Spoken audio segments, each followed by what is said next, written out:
नमस्कार। विशेष चुनाव बुलेटिन के साथ में पूनम किरकेटा। लोकसभा चुनाव के चौथे चरण के सिलसिले में सिंहभूम, खूंटी, लोहरदगा और पलामू संसदीय क्षेत्रों में मतदान जारी है।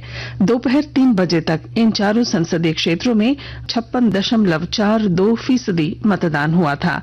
राज्य की अपर मुख्य निर्वाचन पदाधिकारी डॉक्टर नेहा अरोड़ा ने मतदान का अपडेट देते हुए कहा कि दिन के 3 बजे तक खूंटी लोकसभा क्षेत्र में 59.97% मतदान हुआ। लोहरदगा संसदीय क्षेत्र में 1 बजे तक 56.72% वोटर मताधिकार का प्रयोग कर चुके थे।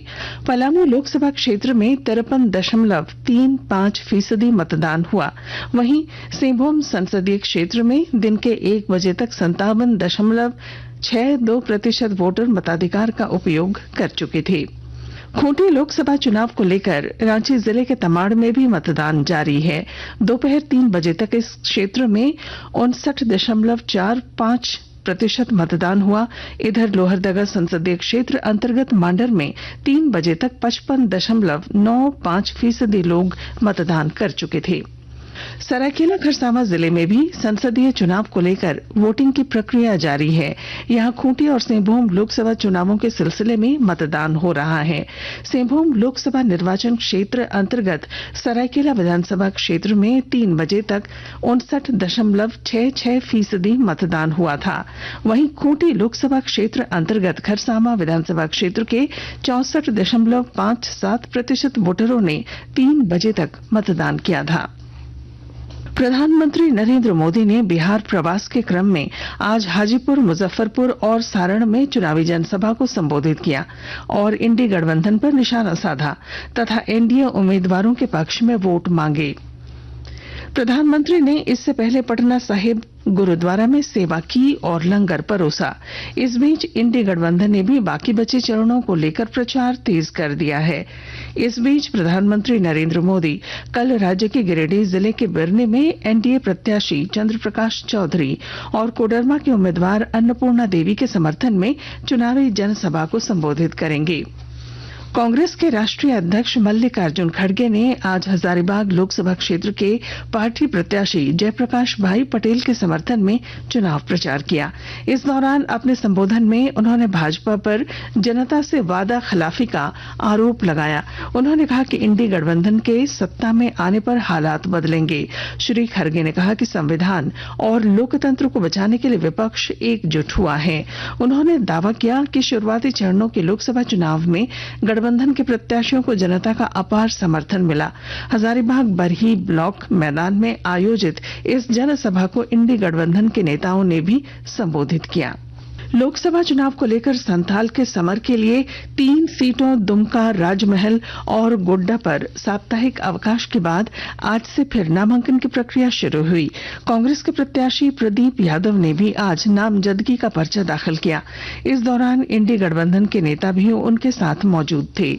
भाजपा के उम्मीदवार निशिकांत दुबे यहां से पहले ही नामांकन कर चुके हैं।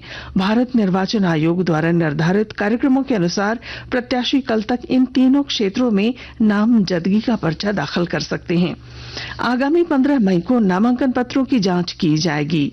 उम्मीदवार 17 मई तक नाम वापस ले सकेंगे।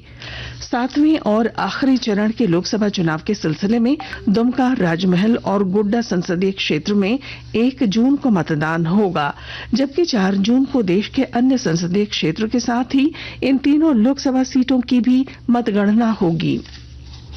राज्य के ग्रामीण विकास मंत्री आलमगीर आलम के निजी सचिव संजीव लाल और उनके नौकर से प्रवर्तन निदेशालय ईडी और 5 दिनों तक पूछताछ करेगी।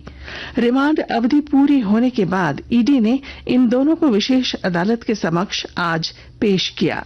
अदालत ने ईडी को और 5 दिनों की रिमांड की अनुमति दे दी है। गौरतलब है कि टेंडर घोटाला मामले में ईडी ने बड़ी कार्रवाई करते हुए इन दोनों को पिछले दिनों गिरफ्तार किया था। विभिन्न ठिकानों में छापेमारी के क्रम में 35 करोड़ रुपए से अधिक की नकदी भी बरामद की गई थी। ईडी ने इन्हें रिमांड पर लेकर पूछताछ की है। ईडी ने जांच का दायरा बढ़ाते हुए अब ग्रामीण विकास मंत्री आलमगीर आलम को भी समन जारी करते हुए कल पूछताछ के लिए जोनल कार्यालय बुलाया है। समझा जा रहा है कि इस दौरान ईडी उनसे टेंडर घोटाला मामला और नकदी बरामदगी मामले में पूछताछ कर सकती है। रांची पटना जनशताब्दी एक्सप्रेस ट्रेन के प्रस्थान समय में फिर बदलाव किया गया है। लिंक रेख के और विलंब हो जाने की वजह से यह ट्रेन अब 4:40 के स्थान पर आज 7:25 पर रांची से अपने गंतव्य के लिए प्रस्थान करेगी।